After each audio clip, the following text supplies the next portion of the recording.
Okay, before we begin, can the people on the phone confirm, or on the Zoom confirm if they can hear us? Yes. Yes. Yes. At a prior meeting, we had a technical issue, so I asked folks in the room here to please speak up accordingly and to mute their laptop.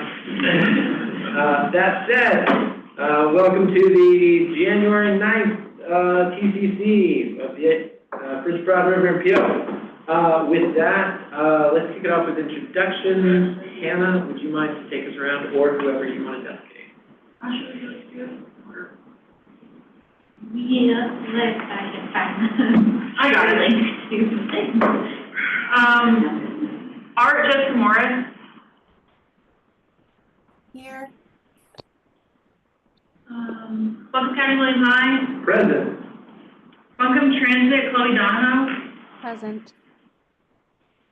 TPD Daniel Sellers.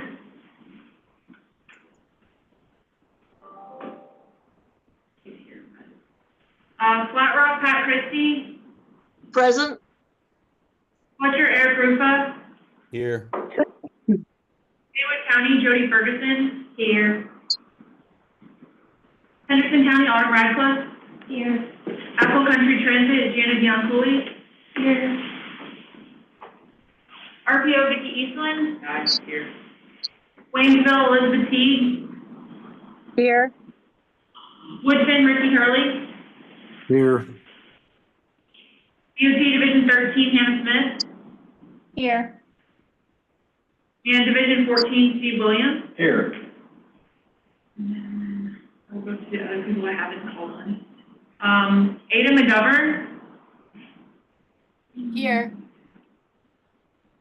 Anna Sexton.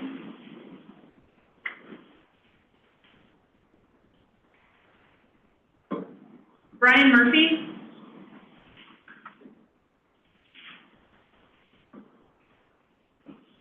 Christina Harris. Here. Joel Strickland. Here.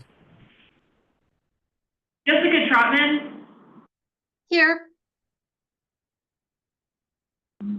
Christy Carter. Here. Noah Taylor. Here. Chloe Wilson. Good morning. Cody Weddle. I'm here.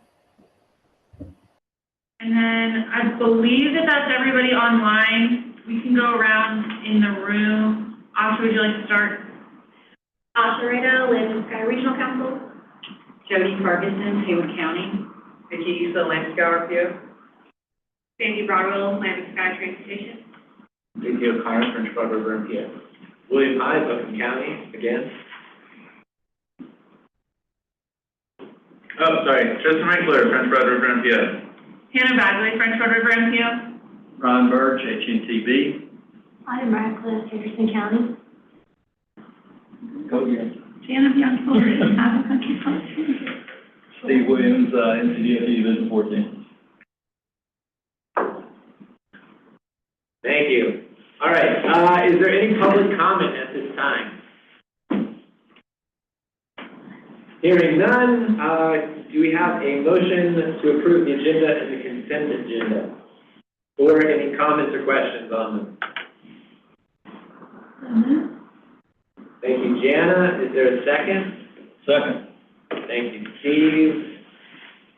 Whichever of you want to take us around. I have Thank you, four Asha. now. So I have Anna Sexton, City of Asheville.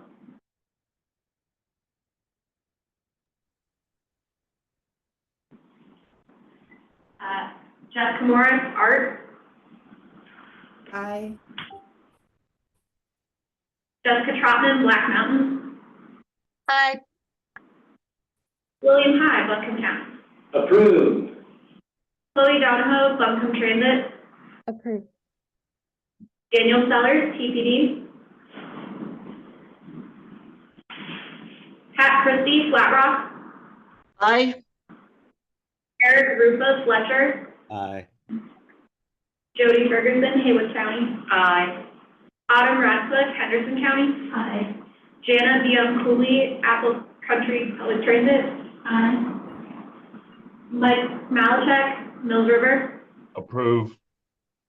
Vicki Eastland, RPO. Aye. Elizabeth T, Waynesville. Approve. Ricky Hurley, Woodfin. Aye. Hannah Smith, Division 13. Aye. Steve Williams, Division 14. Aye. All right. Thank you all. Prior to jumping into item 4 and business, want to take a moment just to thank someone for many years of service to this committee and their help and leadership. Autumn, you have been an asset for all of us, and we are very grateful for your 8 years of service to this committee as a I believe vice chair and chair. And with that, we have a token for you of gratitude in honor of your service to us here, and we thank you very much. And so Tristan has a little item for you here, and looks like they're going to demand to take a picture. Thank you, Autumn. Thank you for all your service. I appreciate it.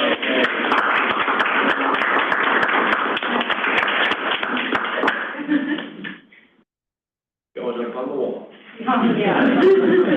So, for folks who aren't aware, Autumn served 8 years as MPO, TCC vice chair, and then chair, meaning that Autumn put up with an absurd number of emails and extra phone calls from me and other MPO staff over the years, helping to provide us with really essential guidance, background, and just an immense amount of knowledge about our region and the way that transportation planning in different parts of local government and regional governance interact together. So Autumn, I can't thank you enough for all the guidance you've provided to me as well as this entire organization over the last 8 years and then some.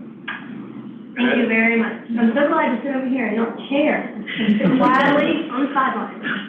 Well, apologies in advance for my comparative lack of knowledge, information, and understanding, and thank you again, Autumn. All right. Well, with that in mind, let's kick it off to our first business item on Elevate 2050. Sure.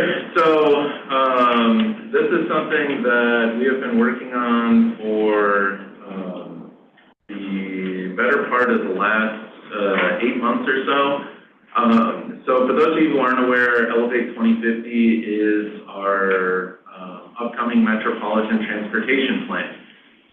That is the plan that looks 25 years out into our region's future to look at future and emerging needs in terms of transportation across our region. There's a lot that goes into that, including looking at where we anticipate areas of high growth across the region. And so this is, I believe, the first time we're bringing an item from this effort to the TCC and board. I know I've been sending numerous emails about public engagement opportunities and surveys, but this is kind of the first step that we're taking in terms of formal adoption of different stages of this plan. So today, our consultants with McAdams, led by Joel Strickland and Emily Scott Cruz, are going to talk about the vision, goals, and objectives that have been developed in cooperation with the prioritization subcommittee. And so we did have a really good discussion about these items at the prioritization subcommittee yesterday. But in general, we are looking to have the TCC make a recommendation to the board today about whether or not to approve the vision, goals, and objectives as is, and that would kind of serve as the foundation of this plan moving forward as it gets more into project identification and project prioritization. So with that, I will hand things off to Joel Strickland with McAdams Joel, please take it away. Yeah, thanks, Tristan, and thank y'all for letting me be here today and share this with you. And Hannah, I just sent a request to share the screen if that's okay, and I'll show the most recent updates that we've made to the goals and objectives. But as Tristan stated, we've been working on this vision statement and these goals and objectives for a few months now, really to set some guidelines to really help us in moving forward with how we want to prioritize really the outcomes of this metropolitan transportation plan moving forward. What types of projects you really want to see coming from this and how you want to prioritize those, and really what the grand vision of this plan is. As Tristan mentioned, we had some really good conversations yesterday with the prioritization subcommittee and got some further direction on where we wanted to go with that. And hopefully you can see my screen now. Are y'all seeing the right screen here? Yes. Okay, great. So for the vision statement here, starting here, the French Broad River MPO region envisions a resilient, equitable, connected, and well-maintained multimodal transportation system that reflects the unique character of the region and its terrain, while getting all travelers and goods to their destinations safely, easily, and reliably. This system supports an inclusive, healthy, and economically vibrant region that aligns with land use goals and expands mobility choices. And let me add here, as I go through these, you'll see these items in red. And we started with an idea of a vision that we kind of brainstormed with MPO staff and kind of with the prioritization subcommittee.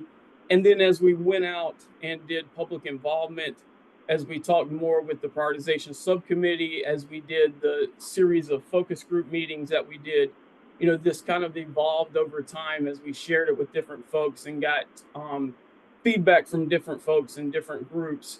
And that's why you see some of these red edits in here. It's evolved over time based on the feedback that we've gotten. So that's where the vision statement stands right now. For the goals, there's some edits in here even from yesterday based on the conversations that we had with the prioritization subcommittee. But you can see we've got 6 goals here.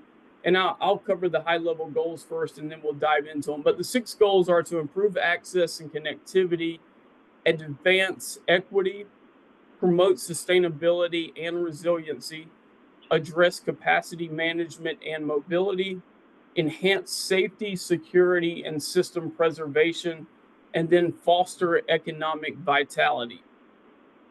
And starting off there with improved access and connectivity, the overarching goal for that one is to support an efficient, reliable, and connected multimodal transportation system that equitably improves access to all activities for all users. And you can see the only thing that changed there, we struck "and mobility," and that's really just because we're addressing mobility over in the capacity management and mobility goal. There's 4 objectives there. You can see those. And then the next goal there is to advance equity.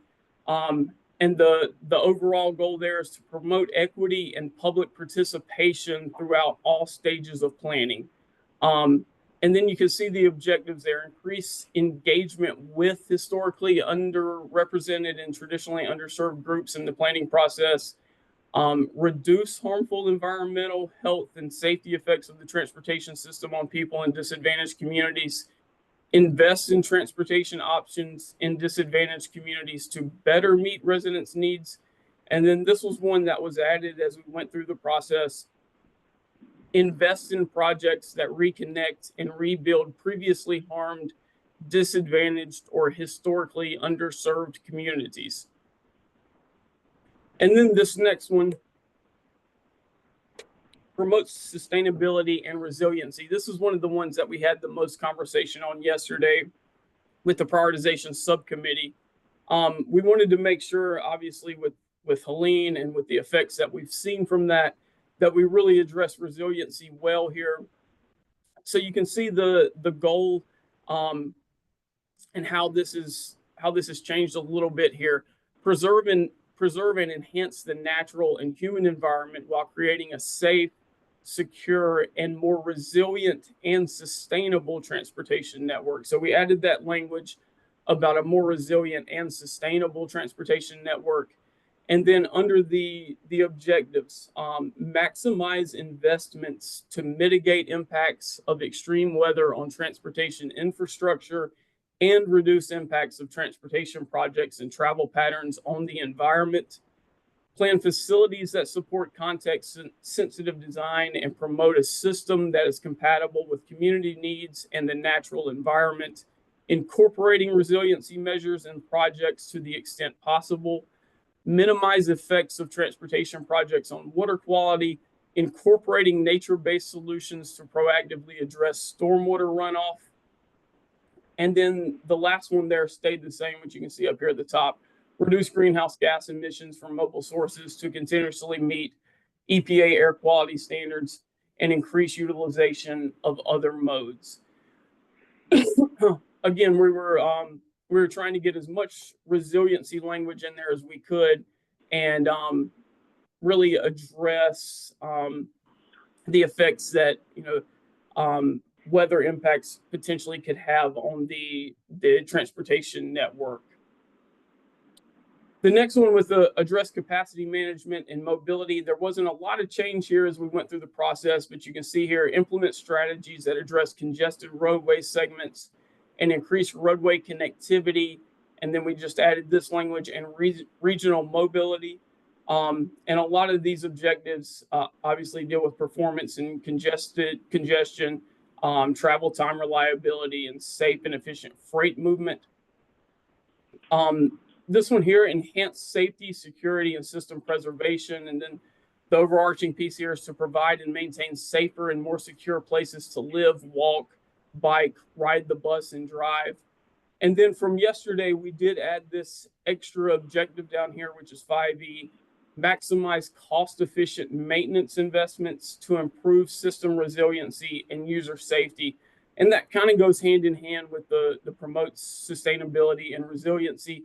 But we really wanted to focus a little bit more on maintenance and how that ties into system resiliency. So we decided to slide that one in there with safety, security, and system preservation.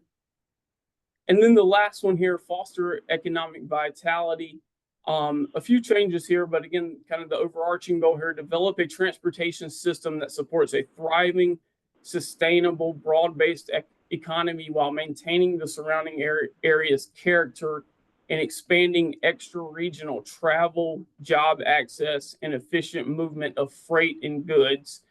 And you can see over here, promote an adaptable transportation system that supports the local and regional economy and job growth and enhances economic prosperity. Invest in projects that enhance tourism and extra-regional travel. And then we kind of get into the modes. We've added those with this one, including aviation, bicycle, pedestrian, transit, safety, rail, and roadway projects. Improve job access for non-motorized users, and give some examples there, bicyclists, pedestrians, and transit users.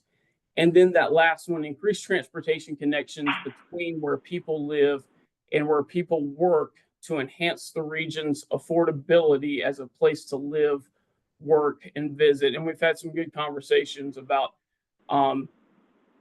affordability of the market and affordable housing and how to best access that and some of those concerns in the region.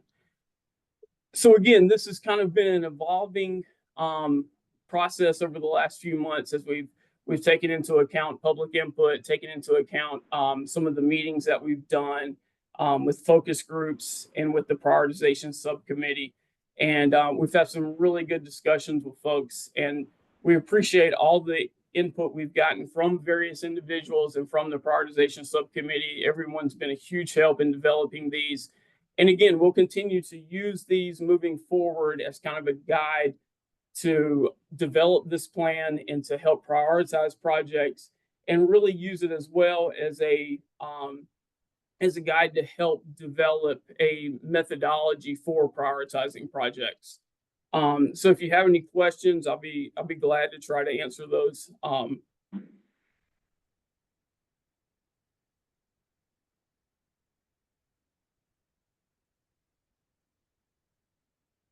have any questions?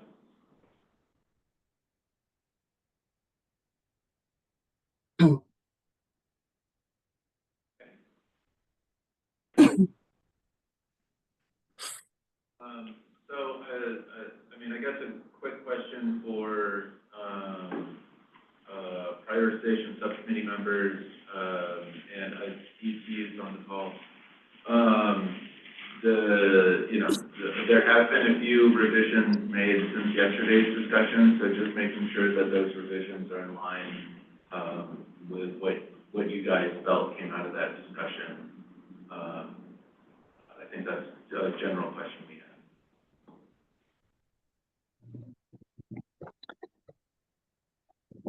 Tristan, this is Elizabeth. Thanks. I appreciate the consultant relooking at that. For the others on the call, and the center of the discussion was this concept of building back better. So not just with planning, but in terms of repair and maintenance, and then also just even in planning, sort of the use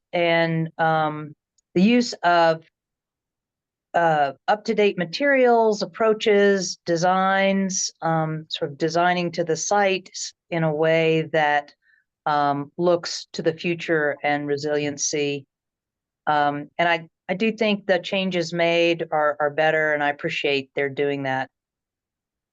And I'm fine with it as written. This is Jessica. I second that. I think it all looks really good, and we appreciate the revisions and listening to our comments yesterday.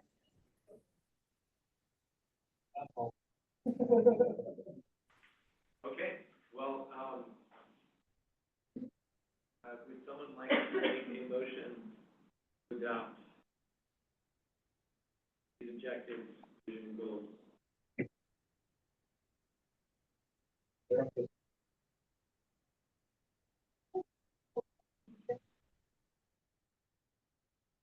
Anybody at all? I'll make a motion to approve. Thank you, Autumn. Your leadership continues. And thank you, Vicki, for your second.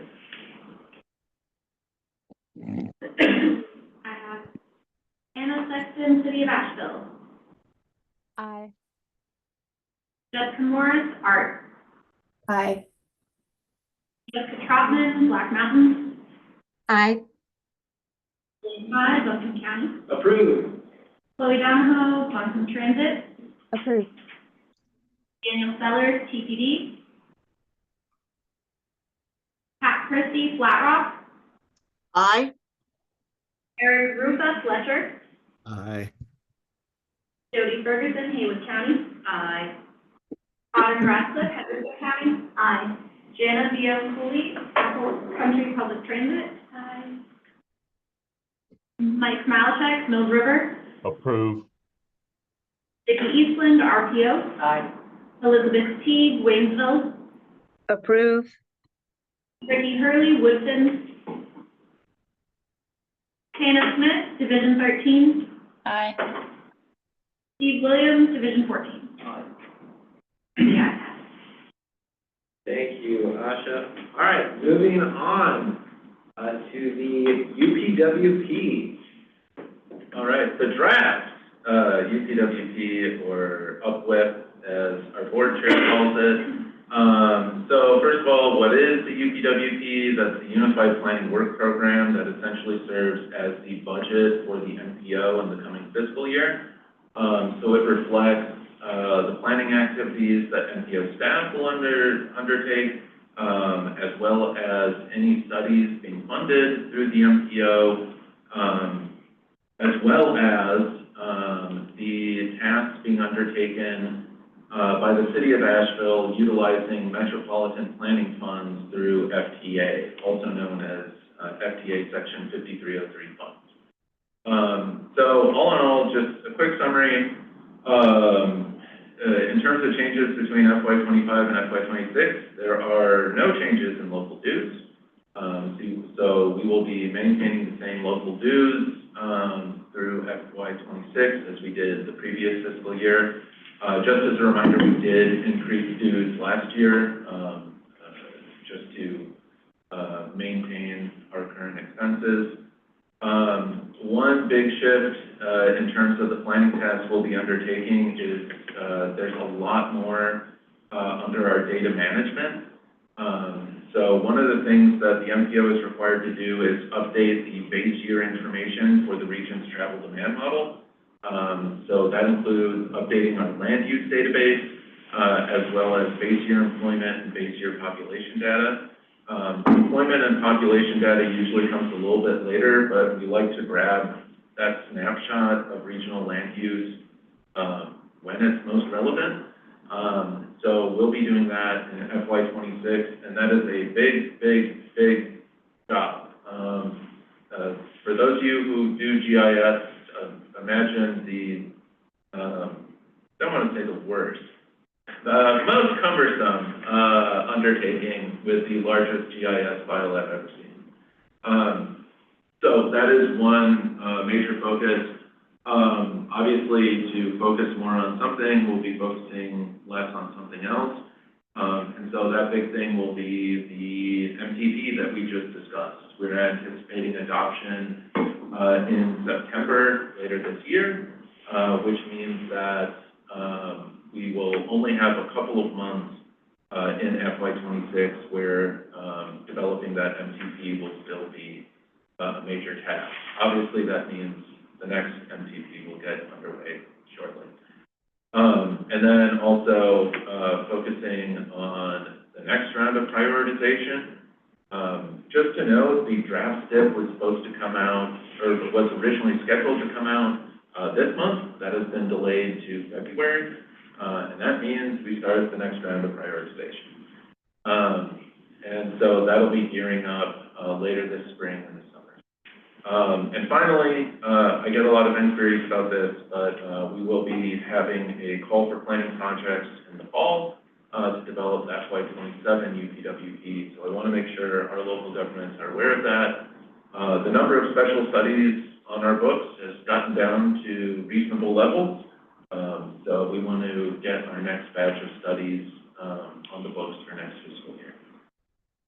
But all in all, the document highlights some of the major initiatives at the MPO. It also goes through acronyms and a breakdown of the local match. But again, a big part of the approval of the draft UPWP has to do with FTA deadlines, and so another part of that is the work tasks submitted by the City of Asheville that are required to be reflected in the Unified Planning Work Program. And so you'll notice there are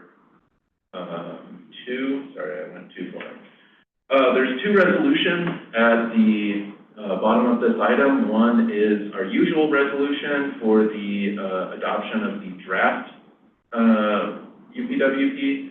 The second is a resolution that would go to NCDOT's Integrated Mobility Division, who oversees the use of those FTA planning funds. And it's a requirement as part of the city's application for the use of those funds. All in all, that's a relatively quick summary of our draft UPWP. To note, the final UPWP will be coming back in March. So we do have time if there are tasks, especially within MPO planning tasks, or especially with the use of PL funds, any kind of changes between now and March, that's very easy for us to accommodate. But the approval, especially for the transit portion, has a bit of a tighter deadline. We can still make revisions, but what we adopt in January will be sent on to NCDOT, so I understand. But we are looking for a recommendation to the board for approval from this group today. Are you needing a motion related to these resolutions? In the past, we've done it as one big motion, but we can handle it however this group would prefer. I'll make the one big motion to recommend vote to the EAC. Thank you, Steve. Is there a second? This is Jessica. I'll second. Thank you, Jessica. Asha, would you do the honors? Anna Sexton, Asheville. Jessica Morris, Art. Aye. Jessica Trotman, Black Mountain. Aye. William High, Buncombe County. Approved. Chloe Donahoe, Buncombe Transit. Approved. Daniel Sellers, TPD. Now that I'm a panelist, I can say aye. Pat Christie, Flat Rock. Aye. Eric Rupa, Fletcher. Aye. Jody Ferguson, Haywood County. Aye. Autumn Radcliffe, Henderson County. Aye. Jana Bianculli, Apple Country Public Transit. Aye. Mike Malachek, Mills River. Approve. Vicki Eastland, RPO. Aye. Elizabeth Teague, Waynesville. Aye. Lucy Gurley, Woodson. Aye. Anna Smith, Division 13. Aye. Steve Williams, Division 14. Aye. The ayes have it. Thank you very much, everyone. Moving on to 5310 and JARC, call for projects. I will hand that up to Daisy on our team.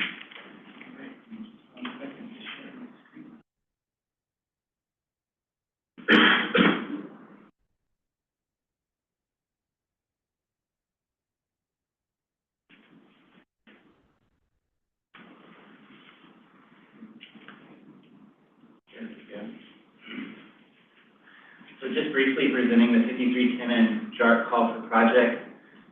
Just a brief outline of what we'll cover today. Just the funding overview for both of those programs as well as 5307, the call for project timeline, and just some information on when the call for project applications will be released. The 5310, I won't bore you with the entire definition. The intent is to operate public transit service to improve mobility for seniors and individuals with disabilities. It includes funding for public transportation projects, planned, designed, and carried out to meet the needs of seniors and individuals with disabilities. It's for public transportation projects that exceed the requirements of the ADA or Americans with Disabilities Act. It's for projects that improve access to fixed route service and decrease reliance on complementary paratransit. And it's for projects that provide alternatives to public transportation projects that assist seniors and individuals with disabilities with transportation. This year, out of that funding stream, we have $429,000 available and some change after the admin fee for that pot of money. And then JARC is a set-aside out of 5307 funding. It's a 10% set-aside. And it is the Job Access Reverse Commute Grant Program, and it's intended to fund development, maintenance, and transportation services designed to transport welfare recipients and eligible low-income individuals to and from jobs and activities related to their employment. That funding pot this year is $477,000, or $477,562. And the call for projects will begin following the MPO board's approval of the process. So that'll be next Thursday on January 16th. The process will be open until February 20th. On March 5th, the prioritization subcommittee will meet to review the applications. And on March 13th, the TCC will hopefully approve the 5310 and drug project selections with MPO board approval following on March the 20th. And then at our May meeting, the MPO board will approve the TIP amendments for those requisite projects. One important note on this funding process is that this year the FTA has updated all of the funding circulars for 5307, JARC, and 5310. Those just came out in September. So if you're considering applying for these funds, I would highly recommend to review those circulars. The biggest change was just information flow and some of the definitions. There were not any substantial changes to grant program eligibility, but there have been some minor changes to how the FTA expects reporting to go in that process. With that, I will open it up to any questions.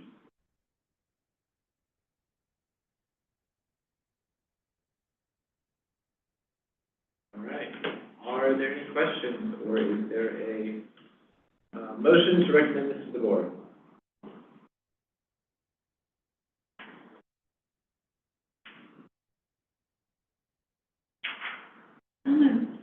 Thank you, Jana. Thank you, Vicki. All right, Asha, for I think the last time. Anna Sexton, Asheville. Jessica Morris, Art. Aye. Jessica Trotman, Black Mountain. Aye. William Hyde, Buncombe County. Approved. Chloe Donahoe, Buncombe Transit. Approved. Daniel Sellers, TPD. Approved. Pat Christie, Flat Rock. Aye. Eric Rufa, Fletcher. Aye. Jody Ferguson, Haywood County. Aye. Autumn Radcliffe, Henderson County. Aye. Jana Bianculli, Apple Country Public Transit. Aye. Mike Malachek, Mills River. Approve. Vicki Eastland, RPO. Aye. Elizabeth Teague, Waynesville. Approve. Ricky Hurley, Woodford. Aye. Hannah Smith, Division 13. Aye. Steve Williams, Division 14. Aye. The ayes have it. Terrific. All right, moving on to informational items, MPO's Title VI plan update. Bear with me, I'll get it booted in.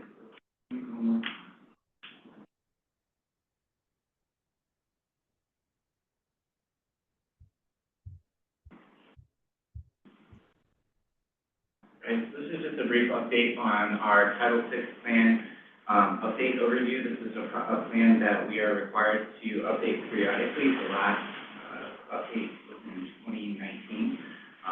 We began this process in August, and this is just what's been going on with that process since its inception. So just a brief outline. Today we'll be going over what is included in Title VI, what the process and timeline has looked like so far, and what it will look like moving into the future. And then we have one ask from our membership of both TCC and board members. So Title VI, generally speaking, guarantees that no person in the United States shall, on the grounds of race, color, or national origin, be excluded from participation in, being denied the benefits of, or subjected to discrimination under any program or activity receiving federal financial assistance. And loosely speaking, since the NPO receives funding from various federal entities, basically everything we do is covered under Title VI.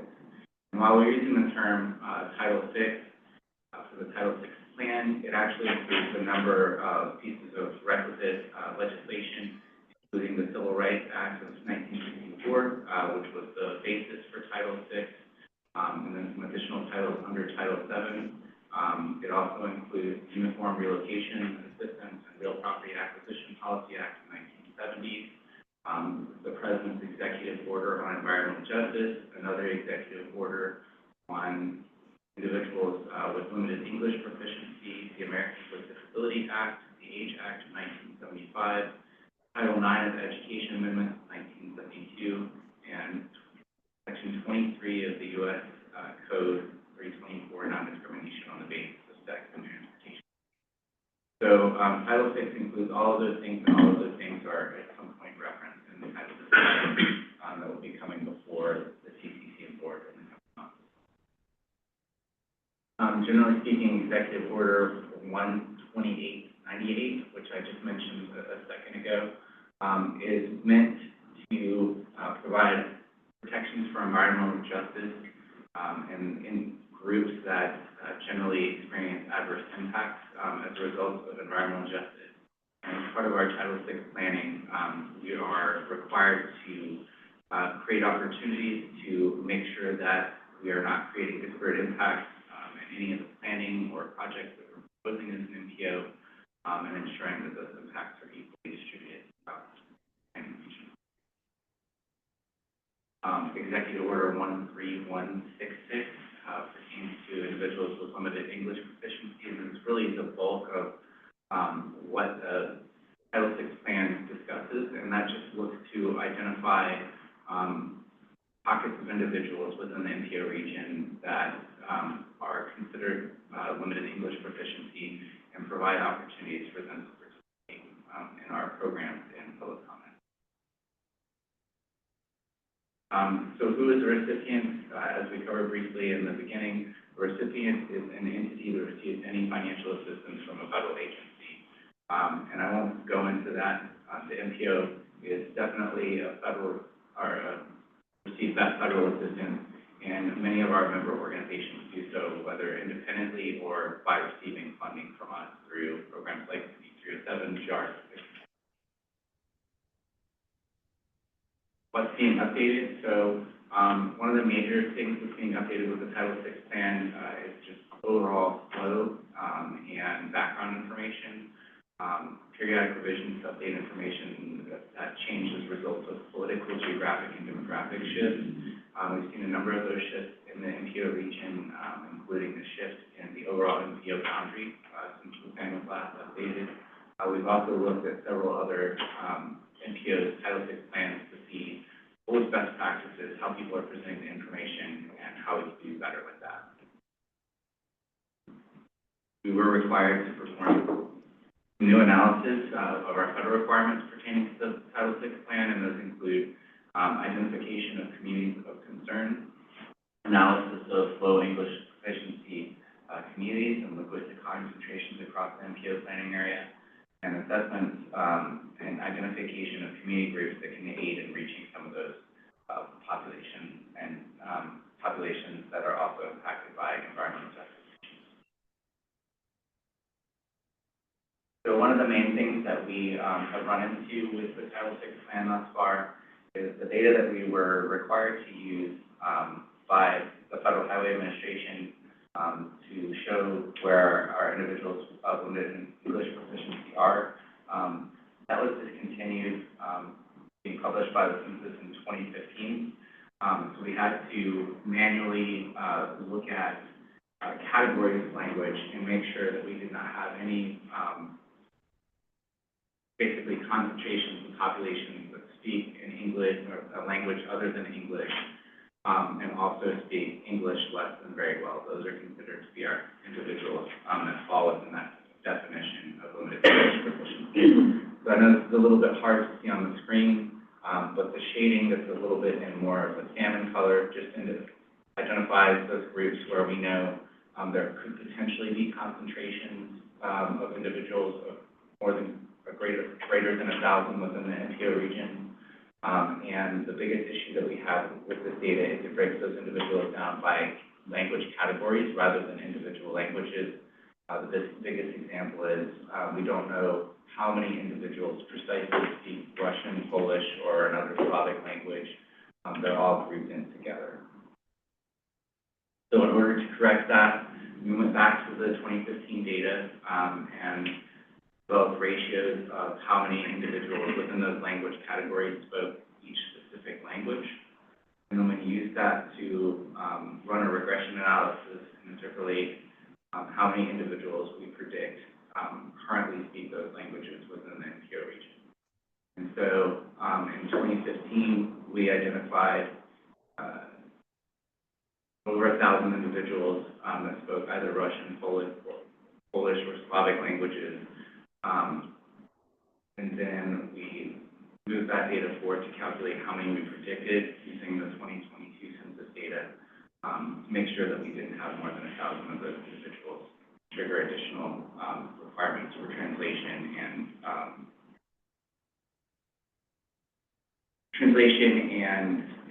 oral translation services at our meetings. So when we ran the regression analysis, what we found out is we believe that there are 721 individuals in the MPO region that speak Russian currently, and 717 that speak other Slavic languages, below 1,000 for each of those categories. And we did not have any other languages rise above that 1,000 threshold other than Spanish, and we were already have a language assistance plan in place for Spanish speakers. And this just shows those changes over time. We did see a lot of fluctuation with populations of various language speakers throughout. There was actually 1 year where we would have been required to provide translation services in Mandarin had the data been run in those years, but we've seen a subsequent drop in that population since. And then just this again shows that progression over time. The key statistic to take there is in 2016, there were just over 419,000 individuals living in the MPO region. Just over 14,000 of those spoke English less than very well across all language categories. In 2022, when we ran the data, and we had data to run again, there were over 448,000 individuals living within the MPO region, and just over 15,000 of those spoke language less than very well. From a percentage standpoint, it was 3.3% in 2016 and 3.3% in 2022. So we didn't see a lot of shift in the overall concentration of those populations over time. So our timeline to date with the overall Title VI plan, like I said, we started in August 2024. We've been kind of breaking into the analysis of census data and those issues that we talked about with data availability relative to limited English proficiency communities. And we've also been looking at some of the data that will be presented in the MTP in terms of the communities of concern, and looking at how we can make both of these plans run parallel and use similar data, so we're not grabbing from two different data sets to present a very similar information, because the MTP also has requirements that we look at environmental justice issues as well. Future efforts, we're hoping to go out with a survey to MPO stakeholders, the TCC and board members in January and February. We'll have a draft Title VI plan for the board in February. And then we're hoping to offer the Title VI plan for TCC and board approval in March.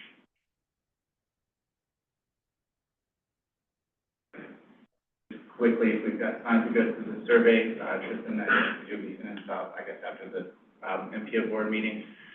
This is just asking how we're doing on our current efforts, what we can do better, and it's asking for you to identify any known concentrations of limited English proficiency populations that you have in your community, as well as to identify stakeholders that might be able to help us reach those populations more easily, such as nonprofit organizations. With that, any questions? Survey given, or we're gonna? We're going to send it out to y'all to get y'all to help us out with it.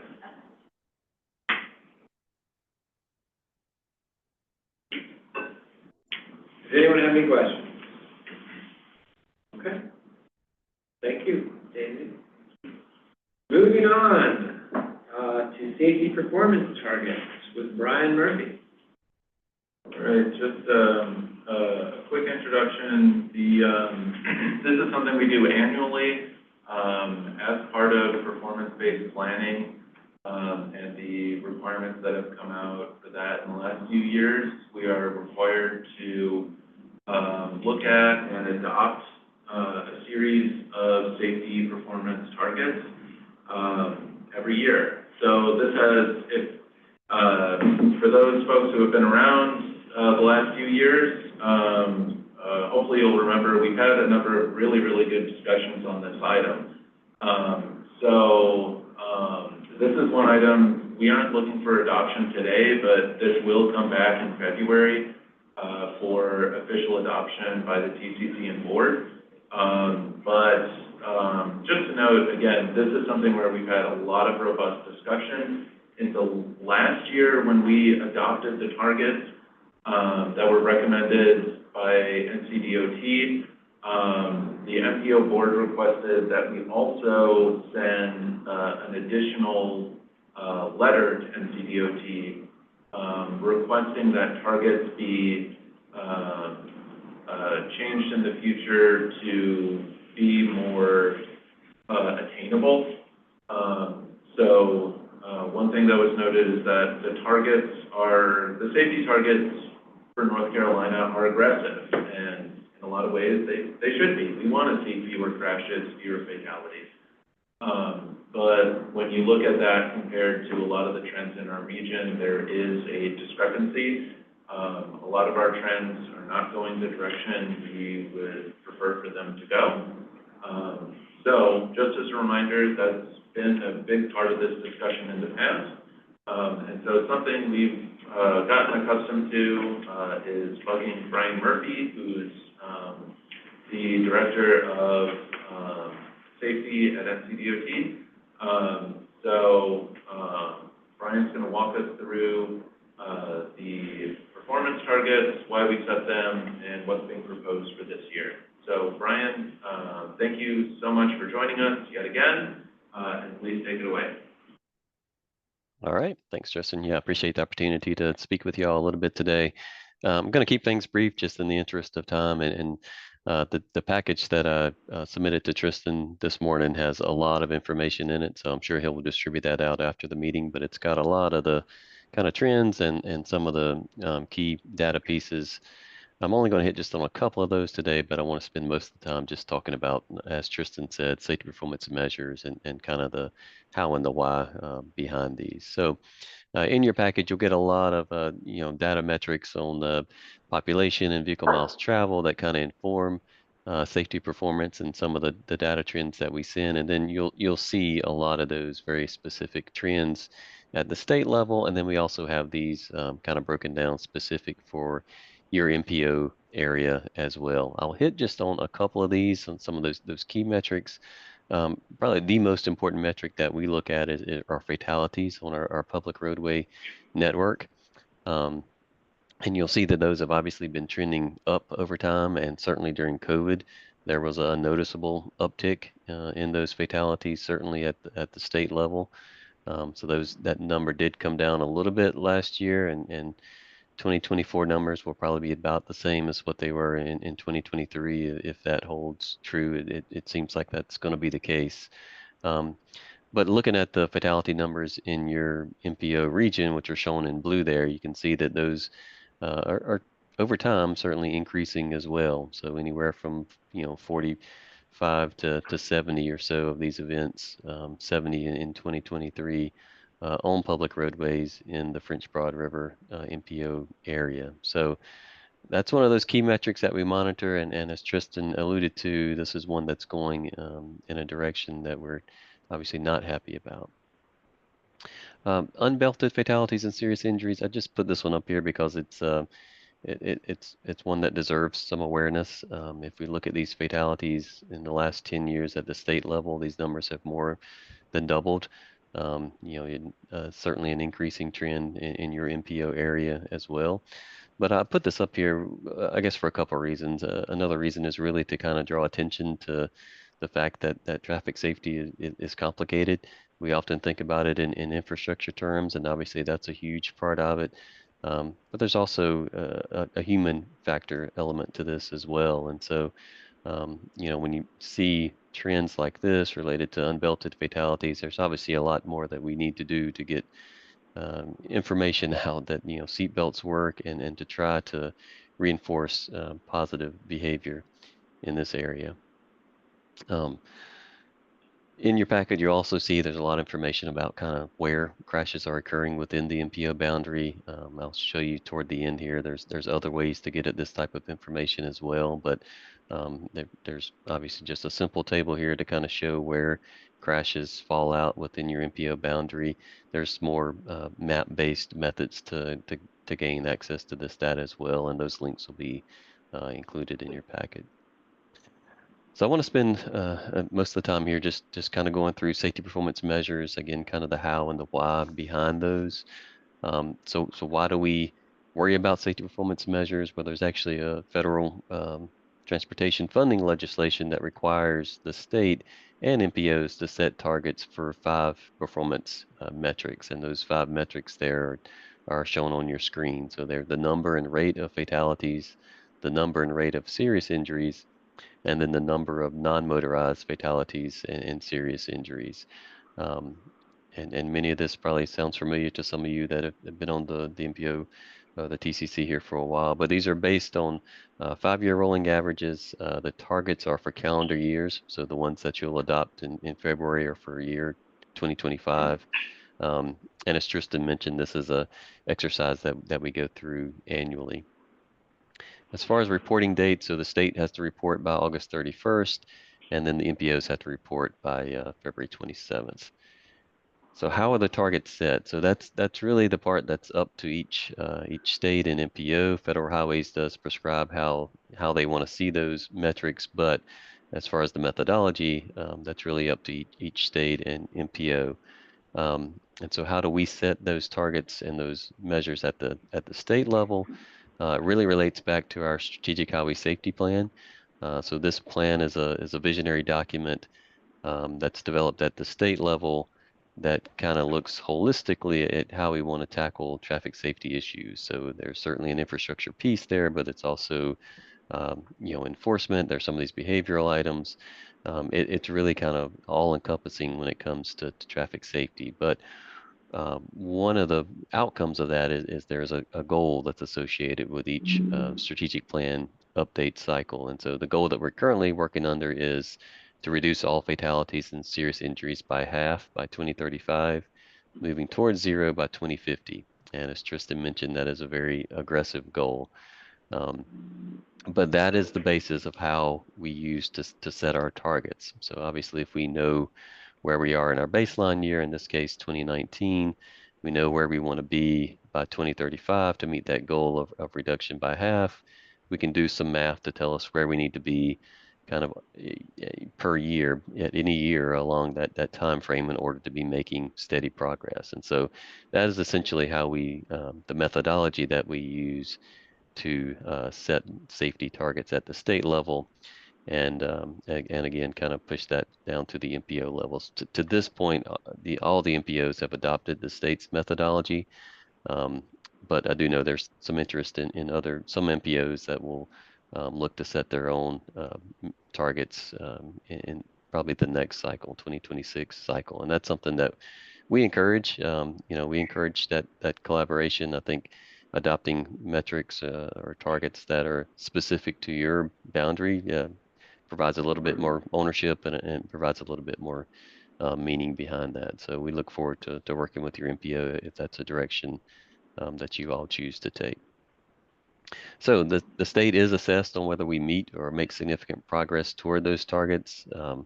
Early last year, we were assessed on our 2022 targets. Federal Highways does not directly assess MPO progress toward those targets, but obviously if the state's going to meet their target, then that has to propagate down to the MPO level as well.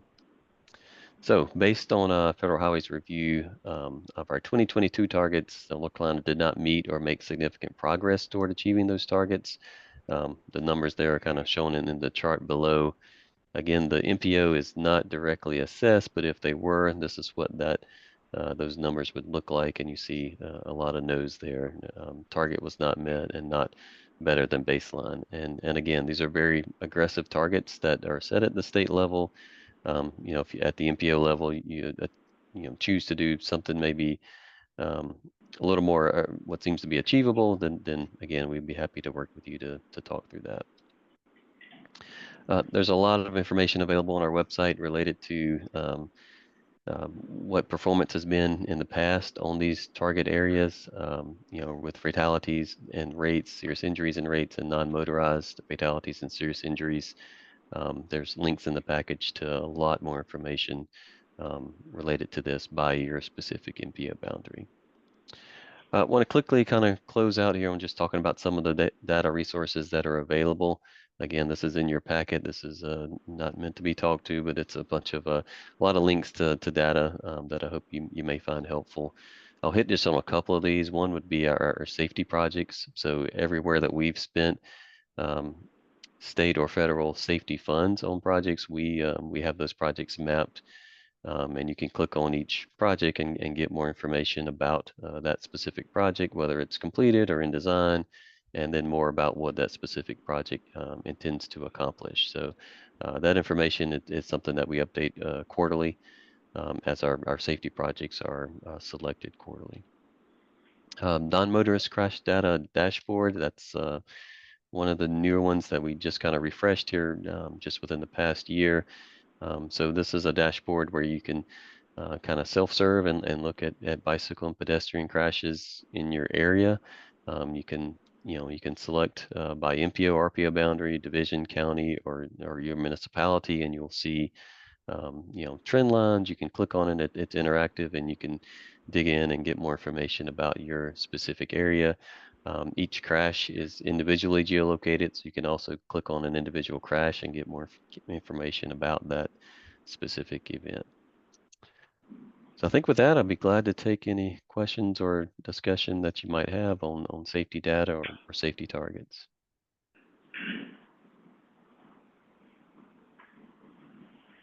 Are there any questions for Brian? I'll ask a couple of questions just for folks' awareness. Brian, so the two main programs that you oversee for safety interventions are HSIP and spot safety. Is that correct? Yeah, that's correct. HSIP would be the federal funds. That's at about 79 million or so per year, and then our state funds are about 14 million per year. That's we're lucky to have those state funds. Not every state gets state-specific safety funds. We'd like for that to be more, but we're very appreciative of those state funds that we do have. And what are the general limitations on those, or on applying those funds to projects? Yep. Yeah, and so as far as availability of those funds, they can be used on all public roads. With our federal funds, we try to cap the projects to be fairly small. So with our HSIP federal funds, we try to keep those projects $1 million and under. And with our state funds, we try to keep those 400,000 or under. So we try to keep the emphasis on our safety pots of money to be low impact, or sorry, high impact, low cost type projects. So we want to be able to have the biggest benefit that we can with the limited funds that we have. And we want to be able to spread that money out statewide as much as we can as well. So there's a very competitive selection process for those safety projects, and it's primarily benefit cost data driven process. Right. So, I mean, just so folks are aware, I mean, I'm not one who needs that, the 74 million in HSIP, 79? 70 something. Yeah, 79, yep. 79. I'm not one that needs that, but that's for the entire state. And so I think that's just worth noting that, what these programs are achieving across the state with their limitations and just being able to reach across the state, I think is something that's really worth noting. Just both the limitation as well as what the department is able to do with those funds. But Jessica, you have your hand raised? Yeah, I had a question. So we as a state haven't met the targets. So I thought that there was, if that was the case, that there was a requirement for a certain percentage of the overall state budget, transportation department budget to be put into the HSIP program, but I could be mistaken. Really, the penalties for us not meeting is that we appropriate all of our federal HSIP funds, which is something that we've always done anyway.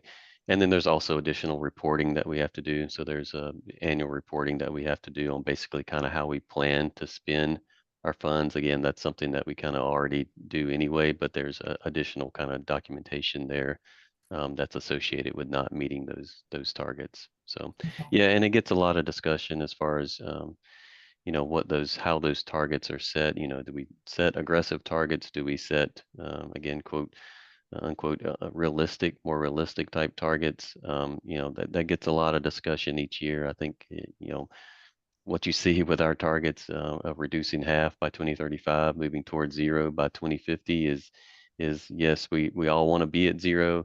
And so that target is kind of acknowledging where we are now, where we want to be, and kind of stepping us towards that. But there's a lot of different philosophies again on kind of how you might set those targets. And again, I know kudos to you all for you know, going through the process of developing a safety action plan for your specific region. I think that's, you know, it's incredibly important for just awareness of safety issues. It's also gives you an opportunity to you know, think through your individual agencies. You know, how do you want to address safety? How do you address safety with your everyday planning practices and policies? And also think about, you know, what targets would be most meaningful to your MPO, and that may be slightly different than what's at the state level. But I think all those are really good conversations to have at a local level.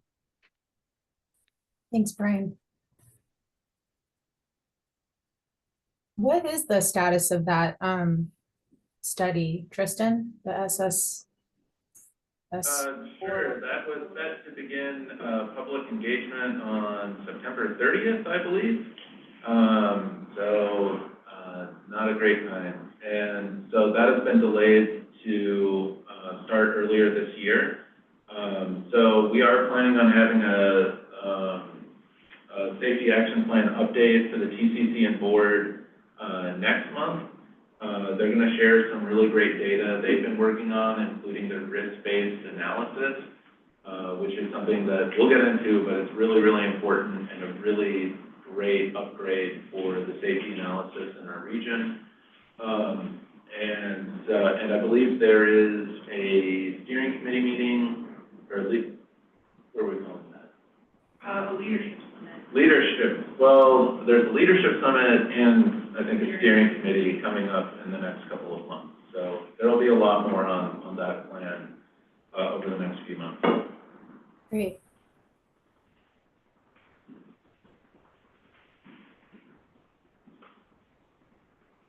Okay. Well, just so folks are clear, the choice for next month will be whether or not we adopt the state's target or if we want to set our own target. Brian, correct me if I'm wrong, I don't think any MPO in the state has set their own targets as of yet. Is that correct? That's correct. There definitely are some that will set their own in 2026, but nobody has as of yet. Okay. And just so folks are aware, as kind of the follow-up from last year's discussion, on the targets, the recommendation was that we use, if the MPO wants to set its own targets, that's something that would be a really great thing to work through with our safety action plan. So just FYI.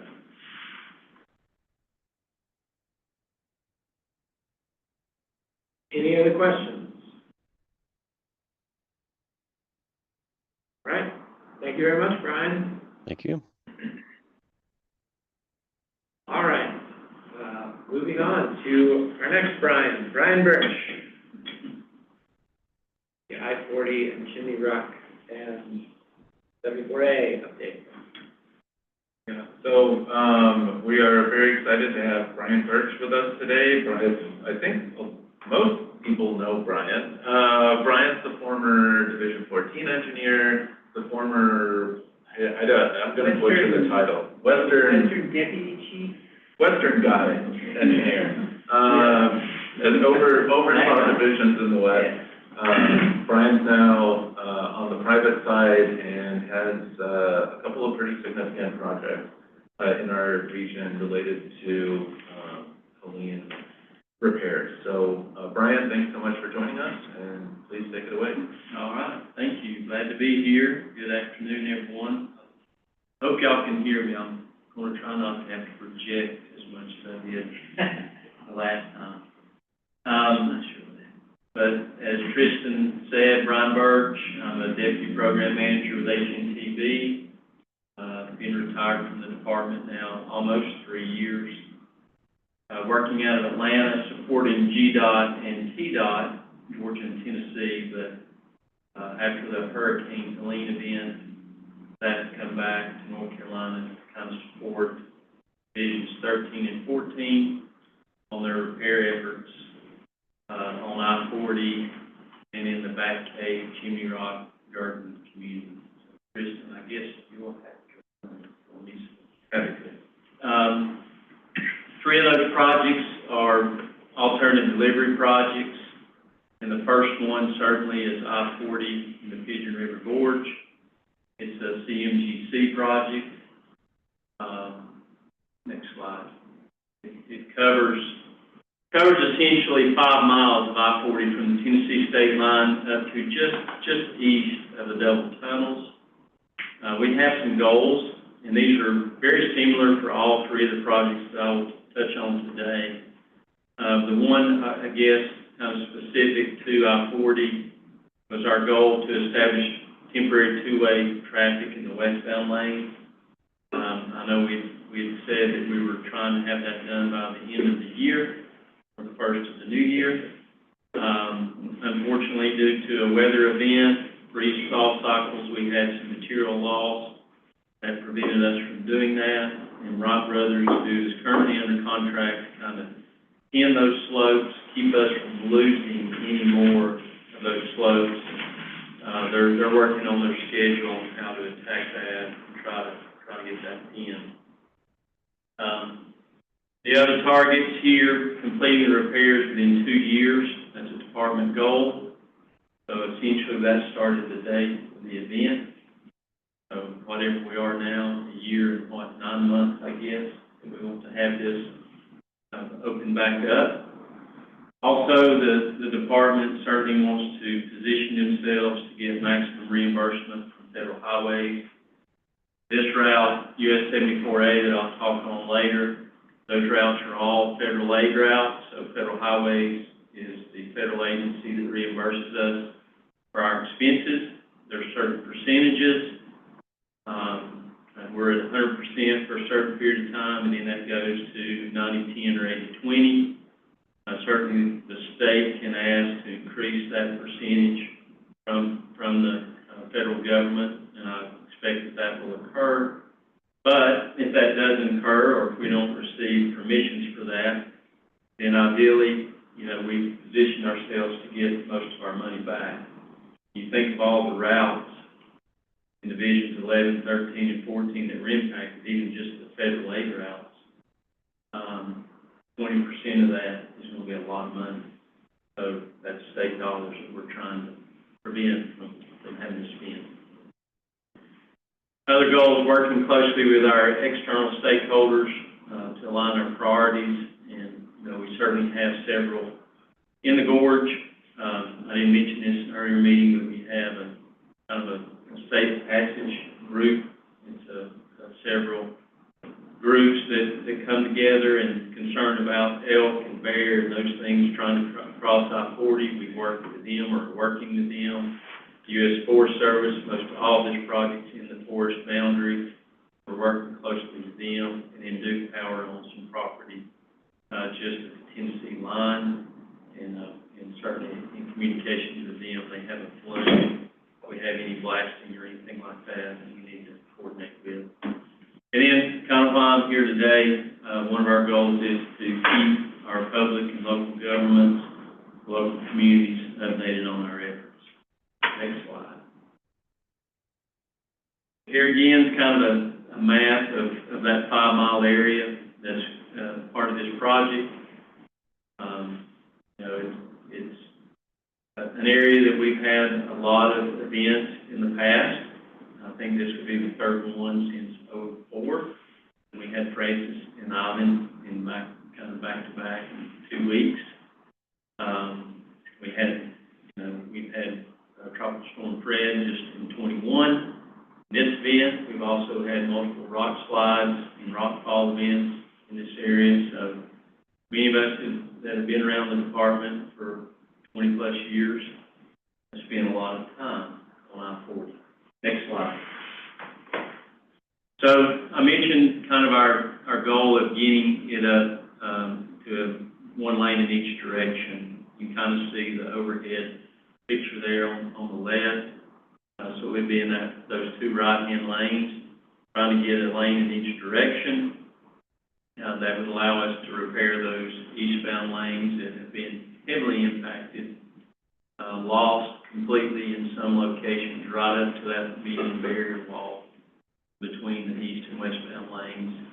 You can see the diagram in the top there, kind of showing our traffic pattern. You know, these would be 11-foot lanes. We've got a 12-foot shoulder shown there between what would be the eastbound lane and where those damaged areas are. I mean, that's for vehicles if you had any breakdowns for them to get over. But there was also a concern from Geotech, our Geotech experts in the department, having truck traffic and vehicle traffic that close to failures. Those forces could potentially create additional failures. So that's there as a measure of safety. You can see in the bottom there's a diagram, a picture showing the Unicoi delineator. That's what we're going to be placing between the east and westbound lanes when we get that open. It's something that's required by the MUTCD that you have some type of positive barrier. You can see a picture there in Tennessee that's right at the state line where they've placed theirs. The department, NCDOT, ours is there now. Essentially all that's required to get those lanes open for two-way traffic is there. The only thing that we're waiting on is to make sure that it's safe to do so, hitting those slopes that have failed. Next slide. Hang on a second, Brian. Yep. Question I didn't ask earlier. What's I know it's going to vary, but by shifting 12 feet, which off of the current Jersey barrier, you're pushing it pretty close to the slope. Yep. 8 feet? What's the? You've got a barrier on that outside lane. Yeah, those but there's only like a foot between the lane and that barrier. It's tight. Now we're lowering the speed limit. Speed limit would be 40. Okay, I mentioned that earlier. But still, we're hoping the traffic will slow down and obey speed limits. I'm more concerned about the rock. Yeah, you still have that rock catchment Well, I'm area. concerned about traffic. Sure. You have that rock catchment area that's still there. We did not get into any of the rock catchment area. But what was there pre-storm, it will still be there. And you did proceed with splitting east and westbound through the tunnels. You're not carrying through Correct. opposing lanes. That's correct, yeah. That's one of the areas right as you approach that eastbound tunnel. There's an area that was damaged and it's still cracking and rained in 2 weeks ago, 3 weeks ago, maybe this weekend, 3 or 4 inches. Caused some additional failures there, so it's tight right there as well. That's what one of the areas we're having to go back and do some more repairs. Sorry to be. No, that's okay. Next slide, Tristan. So I mentioned this is a CMGC contract. That's a construction manager, general contractor, essentially a department hired a design firm, RK&K. So the department owns the plans. We're in charge of the plans, whatever that repair is. And then we acquired the services of Ames Construction, as that CMGC. They work in tandem to try to come up with the plan that will work and can be constructed in a timely manner. They're working with the ICE, the Independent Cost Estimator, which is HNTB, same company that I work with. They work together to come up with cost and prices and then reconcile that if there's differences. And then the department will essentially award contracts or multiple contracts that are in work packages. So Ames can start that construction. The estimated cost is going to be over $750 million. It's going to be somewhere between probably that and $1 billion. You can look here on this picture. You can see the river channel. What Ames is planning to do is build a causeway, about a 40-foot wide causeway down in the river, and build it from the bottom up. Again, that gives them workspace, but you're not up there with the traffic. If traffic's in that westbound lane, those westbound lanes, you're not competing with those. They're hoping to get started on February the 6th, moving down there and starting that causeway construction. And then essentially we'll just keep doing work packages as we get plans developed, and they'll estimate completing that by October of 2026. So that will meet that 2-year goal that we have. Next slide. So here you can kind of see a sheet that shows the failures and the amount of failures. Essentially from the Tennessee state line to that mile marker 5, you've got failures along this whole corridor. There is very limited places where there's no failure. You can kind of see a gap. And 2 of those polygons, 2 of those kind of purple polygons, that was where there was a wall built back in the 90s that did withstand this storm. It's some old Jersey barriers we had down there that they'd stacked and made a wall out of, and it lasted. But everything else essentially has some type of failure. Even around the tunnels themselves were not impacted. You know, we've inspected those. They had no failures, but there's a road that goes around the tunnels. We call it the runaround road that goes around the tunnel. And we've used that in the past for access for eastbound traffic when we're doing tunnel maintenance. So it was damaged and will have to be repaired as well. Next slide. You can see here this picture I know the department shared in another presentation. This is, you know, the gorge during the event. Again, you can see all the damage all the way down through there. Even where that grove of trees is between the road and the river, there's damage on those slopes. So, you know, even those trees will be removed and that'll be repaired. Next slide. And here's kind of looking at it from the river bottom up. Again, that river channel, we'll put it back kind of where it was to give us some workspace and build that causeway and then start doing our construction. And that's the next slide, and I guess the last slide on I-40 there, Tristan. Here's some of the solutions that we're looking at and costing out. So you've got roller compacted concrete. That's the picture kind of up there in the top right. Essentially, you're putting down concrete and just making a massive slab that's immovable and resilient. That's certainly one option we're looking at. Tangent secant wall, that's in the bottom right. That's where you just drive piles and they're kind of interlocked so that water can't infiltrate. Protects that material that's placed between the wall and the road. Soldier pile wall, those are some of the walls we've used in the past that failed in this event. Most of the failures, potentially all the failures, was due to scour. It wasn't necessarily from the water. It was the debris and the material in the water that kept hitting those walls and essentially infiltrated those walls and washed out around them. Essentially, they failed. So trying to build those back more resilient is one of our goals. We want a scour-proof embankment. We want it to where the water and the debris can't get to that backfill material. We want to protect our weak points. You know, so wherever the wall touches rock, you know, at the bottom, or wherever we end it on the upstream side, we've got to build it to where that water can't get around it. And so we've got to make those more resilient. And essentially our goal is to build these back to withstand the next major storm event. And I ideally, it's one similar to what we experienced with Helene, in which they're saying is around 1,000-year storm. So you could say, well, why would we design for a 1,000-year storm? I think it was Francis and Ivan were each around 250 to 500-year storms.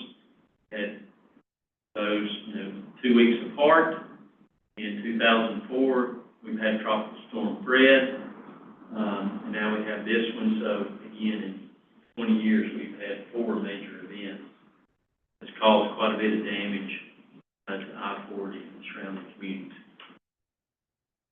So next slide, I guess Tristan will start talking about 74A. Chimney Rock, this is a progressive design build, a little bit different than a CMGC, but the goals are very much the same.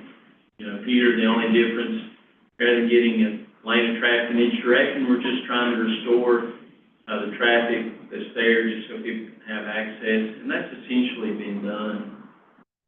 From Chimney Rock up to Back Cave, there is a path up through there now. It's gravel. It's almost 2 lanes. They're working on that to get a little bit wider. They got some pull-off areas where if you meet vehicles, you can get over and let someone pass. They're trying to hopefully have that paved at some point in the future. And we're trying to raise the elevation before we do that, because even this last wet rain event that we had, which was probably a 2 to 5 year storm, it overtopped some places, caused some problems. So, but the rest of the goals are the same. Get it done in 2 years, get maximum reimbursement, work with our stakeholders here. We've got a lot of stakeholders in Chimney Rock and in communicating with the public. Next slide. Again, you can kind of see the limits of this project. It starts there kind of in the town right there close to the entrance to the state park. It extends all the way up to US 64 Back Cave. There are 3 bridges, 2 to 3, right? There's 3 bridges in this project. One is the Chimney Rock State Park, one is the south side. It's a community there just south, kind of, or east, Chimney Rock, and then the one at the Back Cave, the 64 bridge. We may combine the one at the State Park and south side into one. That's why I kind of chuckle when I say it's either 2 or 3 bridges that we'll build back. We're not sure yet. We're working with Chimney Rock Village, the State Park, and certainly all the stakeholders on that. But I think this project's 2.6 miles. 2 miles of it is in Rutherford County, and the 6/10 is in Henderson County. Next slide. So this, again, is a progressive design build. A little bit of difference between it and the CMGC. Here you have a design build team. So Wright Brothers and STV, their designers teamed up and were selected. So they already have a relationship, you hope, and will work together. Whereas in the CMGC, we've selected those differently. You have a designer selected, a contractor selected, and kind of build those relationships. But here, they're together and pursued this together. The ICE, again, the independent cost estimators, HNTB. The estimated cost here is somewhere over $500 million. A lot of that will depend on what we have to do with the river, how much relocation efforts we have to do. Start date on that one, don't know yet. I'm sure it'll be sometime early spring, but we just haven't been able to get a meeting and have the concepts together where we can kind of nail that down. Hope to have that meeting sometime in February. We'll also be having a public meeting in Chimney Rock and in Girton to kind of share with the public kind of our schedules and plans in February, hopefully by mid-February. Again, this project has that same goal of being completed in 2 years, so we expect to have it done in October 2026. Next slide. Some of the challenges on this project, reestablishing access, paving that access,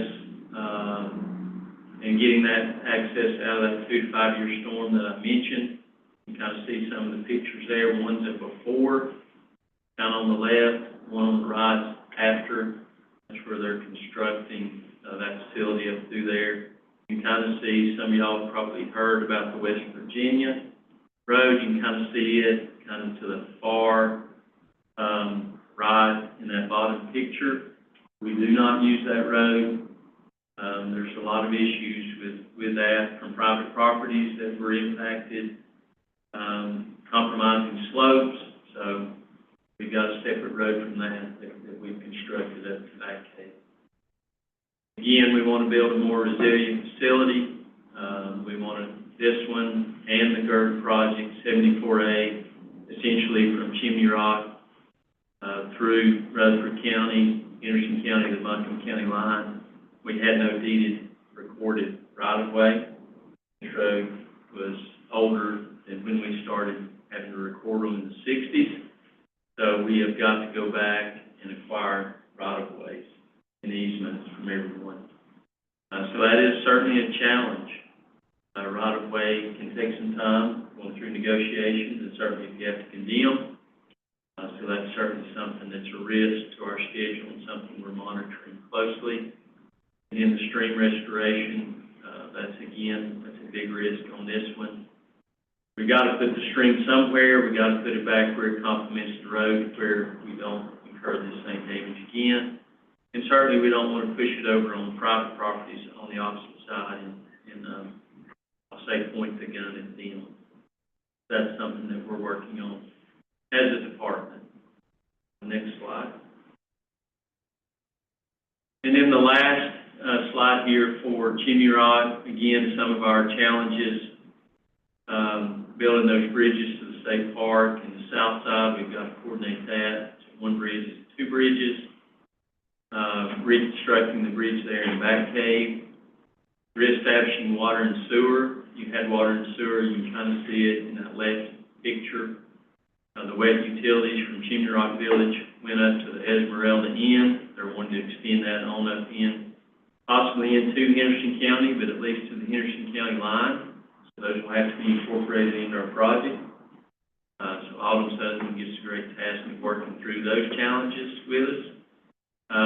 And then, reconstructing this road where you can redevelop Chimney Rock. If you look there at the picture to the right, that's the road that we put in there now.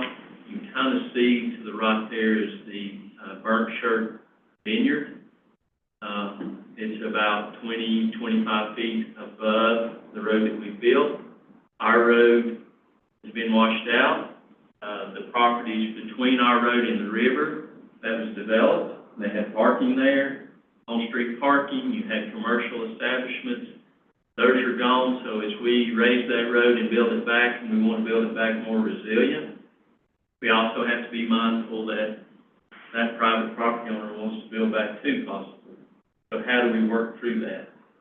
And that's an effort with Federal Highways and with FEMA and with the Army Corps. So all those people are involved in that effort. And I think that's the last slide on Chimney Rock. We can go to Girton. Again, it's a CMGC project, so it's the same vehicle as far as delivery vehicle that we used on I-40. Next slide on that one. The goals, again, very, very similar to I-40 and to Chimney Rock. Here's a little bit different. I-40 had damage for essentially 5 miles. Chimney Rock, you've got damage for 2.66 miles. This one, you've got 18 sites. So it wasn't damaged from the Buncombe County line all the way down to US 64 at Back Cave. So we've got to work through that site by site. That's something Federal Highways will not reimburse us to rebuild the whole road. We can only rebuild the sites that have been damaged. So keeping traffic moving on that road is a task. If you look at some of those slopes out there, they're 30, 40 feet in height. They're down the single lane. They're unpaved. There's no guardrail protection, even though they're replacing some things like that now. Take those slopes. You've got freeze thaw. You've got water running across the road still in places. And we've got, 3 to 6 inches of snow coming this weekend, so, snow and ice operations.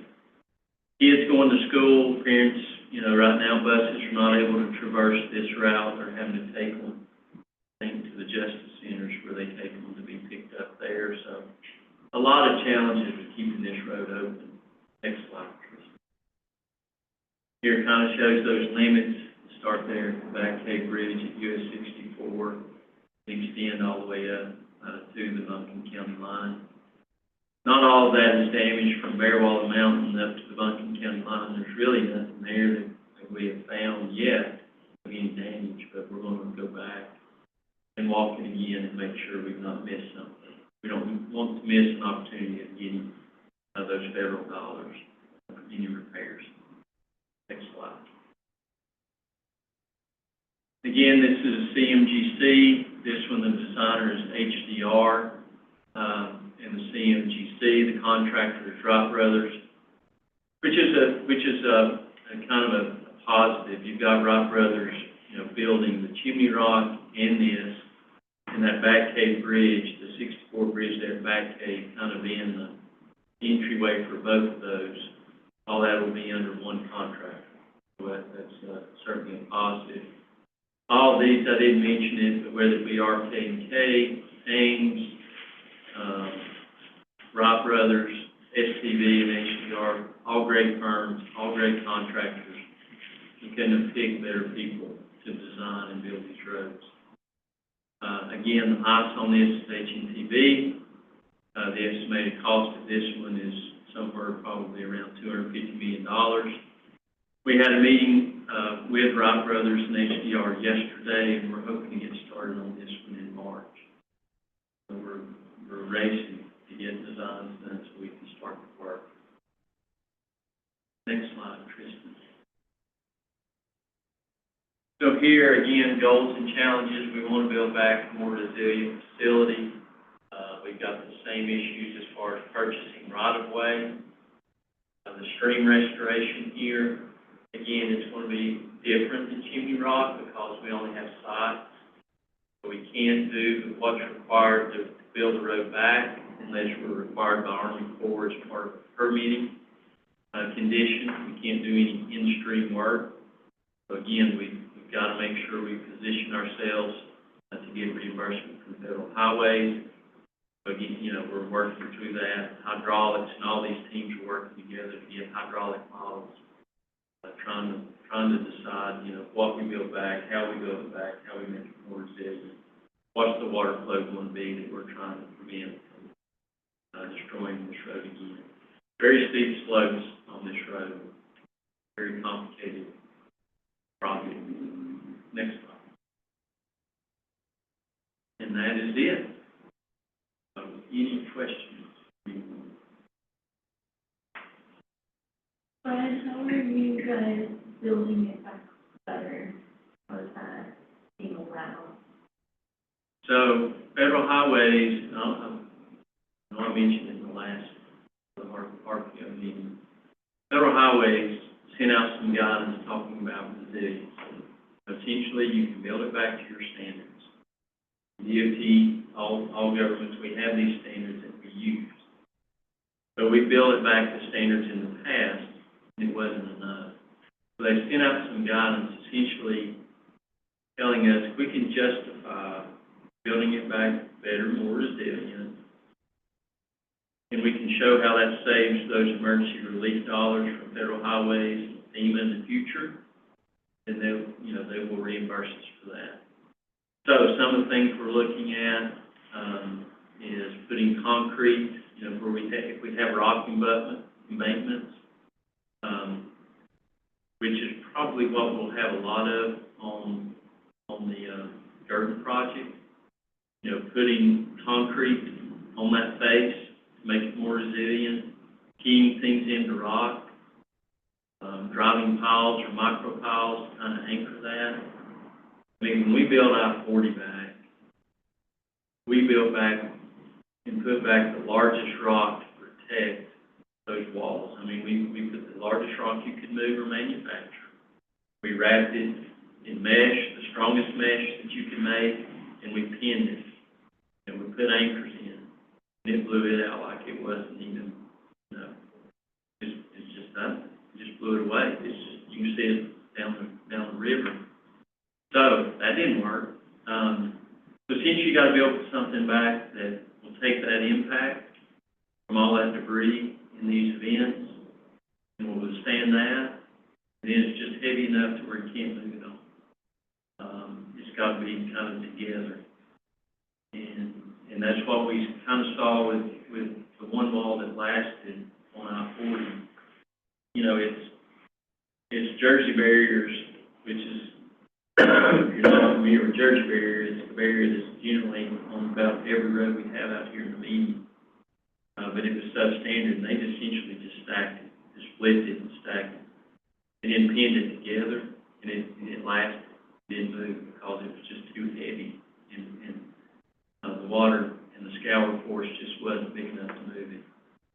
So that's what we're looking at that, you know, how do we anchor things, how do we make it one solid, you know, cohesive mass.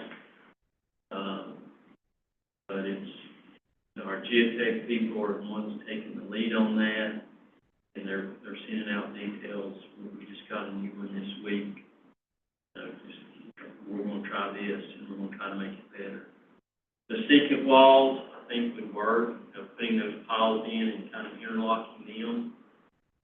The roller compaction concrete certainly would work. Those take time, and then you got to get those materials. And that's one of the concerns, certainly on I-40. Well, any of these really. But I-40, you know, trying to get materials into that corridor. Certainly, Waynesville's the closest place, Haywood County. But once you open that to traffic and trying to get traffic down into the gorge, so is that something that's going to work or not? It will delay, it could delay schedule opening. I don't know if I answered your question, Jenna, but and we put everything on the table. We didn't really look at it long, but tunnels were mentioned on them. What would it cost a ton? 5 miles. It would have been billions of dollars. Taking such long period of time. So we looked at viaducts. But when you build a viaduct, again, you have that one structure member out there in that river that's critical fracture area. You know, if something comes down through there and hits it, bridge, essentially, you've lost that before you lose your structure. So we've looked at all of it, trying to come up with the best solution. What we've been working on for 2 months now.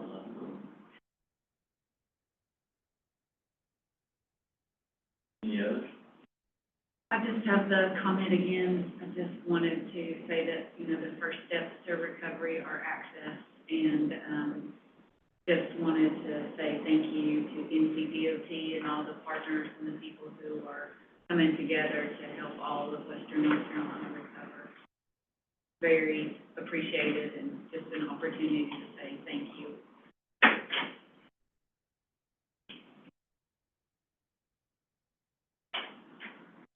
Thank you again, Brian, and also other Brian, if you're still here.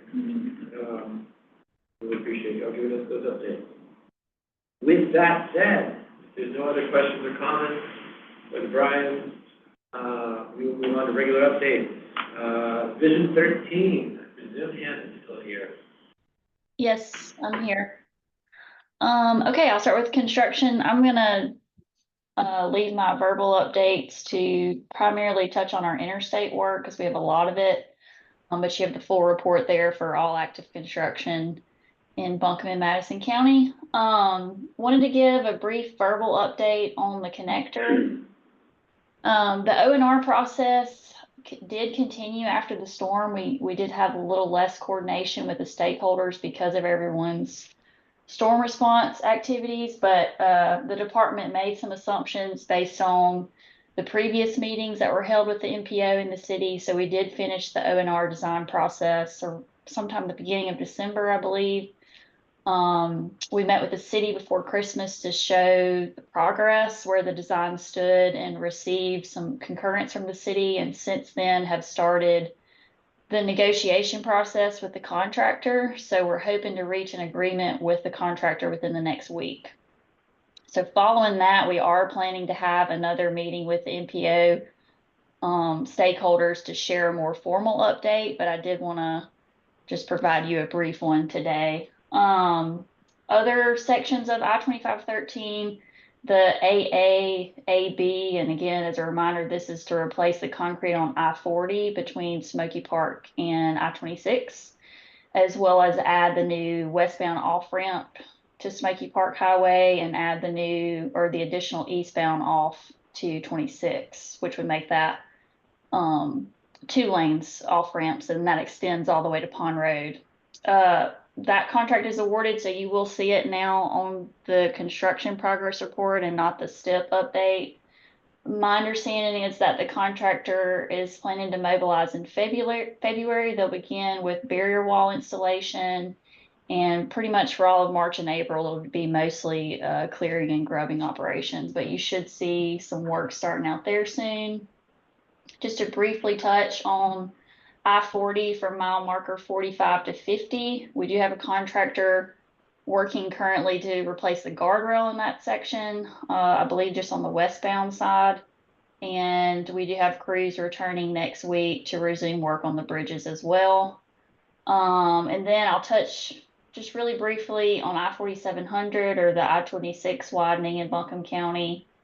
Let's see, we have some future traffic switches coming up. We are planning within the next month or 2 to have all traffic put on the eastbound alignment from the Parkway to Long Shoals. And then we're anticipating opening up I-26 to 4 lanes in both directions from Long Shoals south, hopefully within the next 2 months. That's going to depend on some coordination with the 4400 or the Henderson County project, but hopefully you'll see those traffic switches and additional lanes opened up in the next couple of months out there. Last thing I wanted to touch on was the Swananoa River Road repairs. Repairs between Fairview Road and Azalea are complete. My understanding is there's still some striping that needs to occur, as well as some minor shoulder work that's needed before we can open it. The contractor did also recently mobilize to the Wood Avenue South Tunnel Road Bridge this week. And then NCDOT maintenance forces are continuing working on Swananoa River Road between Fairview Road and Biltmore Ave. So don't really have a date yet for when those are going to be completed, but work is still in process on Swananoa River Road repairs. And then I think NC9 is the only primary route in Buncombe that I'm aware of that still has major work pending. There was a large section that was washed out south of Old Fort Road that's being paved next week. And then we have a contractor continuing to work on major slide areas and stabilizing those. So a lot of work still ongoing in Buncombe for storm repairs, but I think I'll leave it at that for this month, and happy to take any questions. Any questions for Hannah? We'll just say one quick project development update. These dates in here you should be familiar with. We've been sharing them for months now, but they are subject to change with the release of the draft STIP that's scheduled. I think the latest is February for the February Board of Transportation meeting. So then the next month or so, we'll have a draft STIP, and probably a handful of these are going to change. Okay. Any questions for Hannah? All right, Division 14. All right.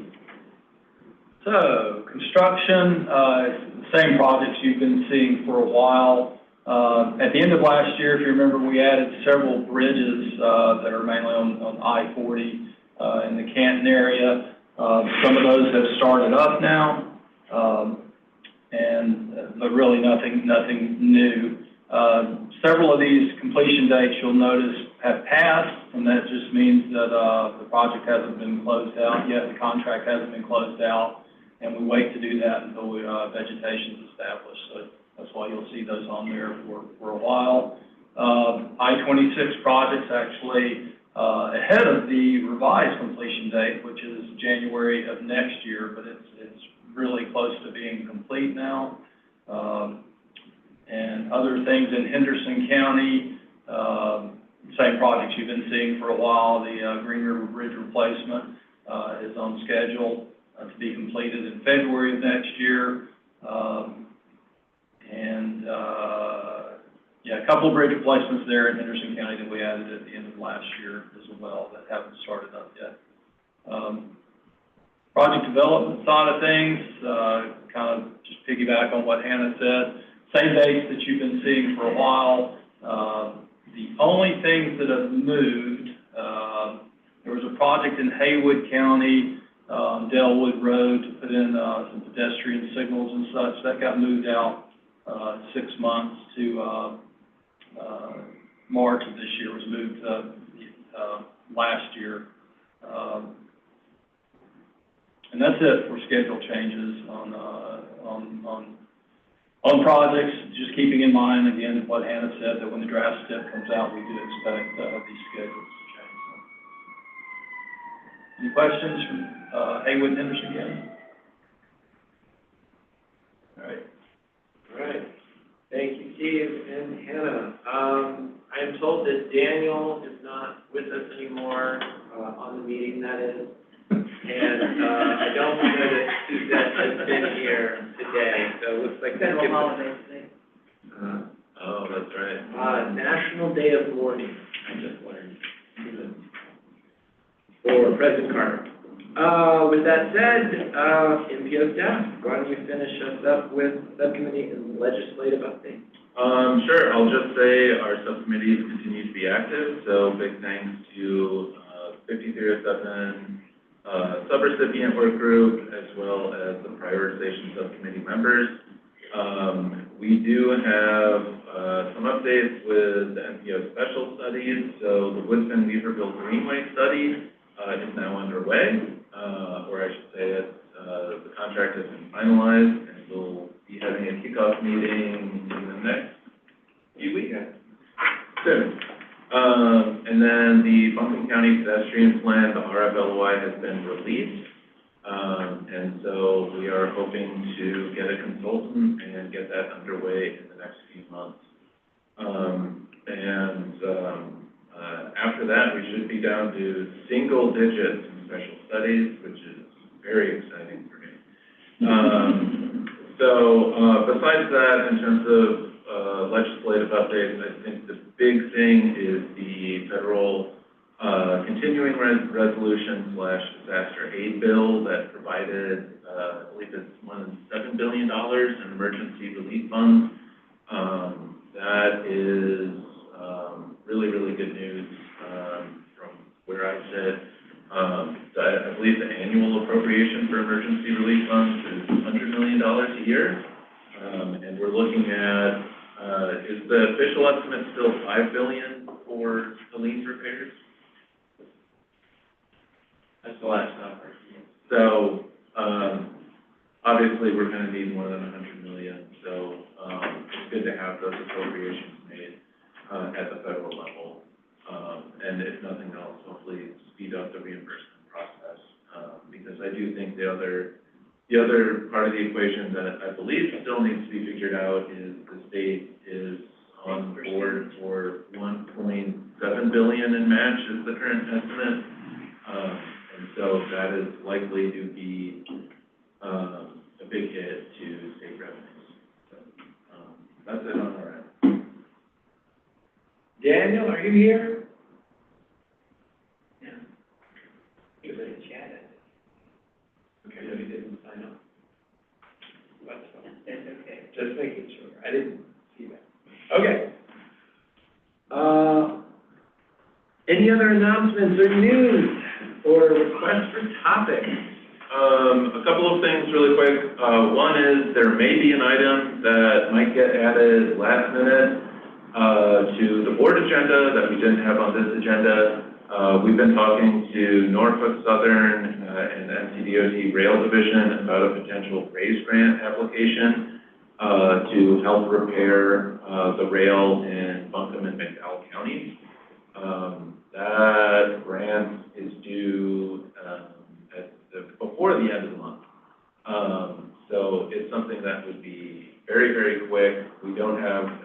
confirmation that, there will be an application, but, if there is, we will be working with those folks to help get that application in. And just so FYI, if there's a letter of support on the board agenda that wasn't at the TCC agenda, that's why. And the second thing is, I'd like to introduce our new DPM coordinator, Cindy Broadwell. She's joining us from Kentucky. And so, yeah, Sandy, please, take a minute to introduce yourself. Yeah, hi everyone, I'm Sandy Broadwell. Like Tristan said, I just moved here from Kentucky, so I will be working with you all on transit, bicycles, pedestrian initiatives. I've already reached out to some of you on this meeting about Strive Not to Drive Week this year, so yeah, looking forward to working with all of you all in the future. Thank you, Sandy. All right, is there any public comment at this time? I don't think any of you are out among the public, but, all right. Well, thank you very much. We are adjourned. Thank you, both.